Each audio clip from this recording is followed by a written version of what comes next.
सोचिए, आप समुद्र तल से 16,000 फीट की ऊंचाई पर हिमालय की बर्फीली चोटियों के बीच हैं। चारों तरफ सिवाय बर्फ और सन्नाटे के कुछ नहीं है।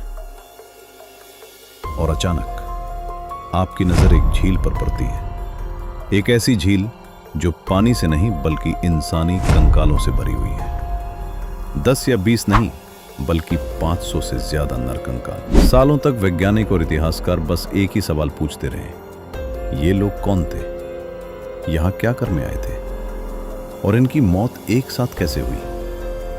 क्या ये कोई श्राप था या कोई भयानक बीमारी?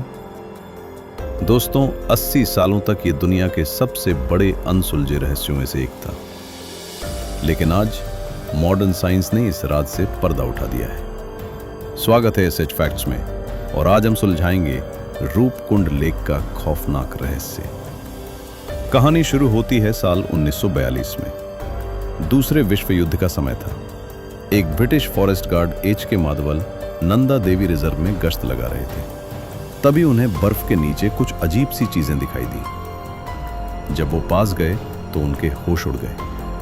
वो लकड़ियां नहीं बल्कि इंसानी हड्डियां थीं। शुरुआत में ब्रिटिश सरकार को लगा कि ये जापानी सैनिक हैं जो भारत में घुसपैठ करने की कोशिश कर रहे थे और ठंड से मर गए। लेकिन जब जांच हुई तो पता चला कि ये हड्डियां बहुत पुरानी हैं, इतनी पुरानी कि इनका वर्ल्ड वॉर से कोई लेना देना नहीं था। तो अगर ये सैनिक नहीं थे तो फिर कौन थे? स्थानीय लोगों के पास एक मशहूर कहानी थी। कहा जाता है कि कन्नौज के राजा जसदवल अपनी रानी और सैनिकों के साथ नंदा देवी की पवित्र यात्रा पर निकले थे। लेकिन उन्होंने वहां पहाड़ों पर जश्न मनाया, जिससे देवी नाराज हो गईं, और फिर आसमान से लोहे जैसे सख्त ओलों की बारिश होने लगी। इस भयानक तूफान में सिर पर चोट लगने से सबकी मौत हो गई। सालों तक वैज्ञानिकों ने भी इसी थ्योरी को सच माना, क्योंकि सभी खोपड़ियों पर ऊपर से चोट के गहरे निशान थे। ऐसा लग रहा था कि रहस्य सुलझ गया है। लेकिन रुकिए, असली ट्विस्ट अभी बाकी था। साल 2019, भारत, अमेरिका और जर्मनी के वैज्ञानिकों ने मिलकर इन हड्डियों का अब तक का सबसे बड़ा डीएनए टेस्ट किया, और जो रिजल्ट आया उसने पूरी दुनिया को चौंका दिया। स्टडी में पता चला कि ये सभी लोग एक साथ नहीं मरे थे। वहां 2 अलग अलग तरह के लोगों के कंकाल मिले। पहला ग्रुप भारतीय लोगों का था जो करीब 1000 साल पहले मरे थे।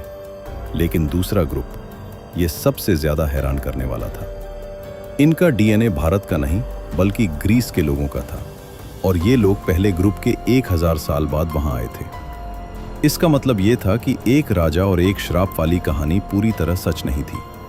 वैज्ञानिकों का मानना है कि अलग अलग सदियों में यात्रियों के अलग अलग ग्रुप्स वहां तूफानों में फंसे और मारे गए। झील की ठंड ने उनकी बॉडीज को सैकड़ों सालों तक सुरक्षित रखा। तो दोस्तों, रूपकुंड का रहस्य अब सुलझ चुका है। यह किसी एक श्राप का नतीजा नहीं बल्कि कुदरत के भयानक रूप का सबूत है। आपको क्या लगता है, वो ग्रीस वाले लोग वहां हिमालय में क्या ढूंढने आए थे? कमेंट में जरूर बताएं। अगर वीडियो पसंद आया तो लाइक करें, और ऐसे ही अमेजिंग वीडियोस के लिए सब्सक्राइब करें अपने चैनल एसएच फैक्ट्स को। मिलते हैं अगले वीडियो में।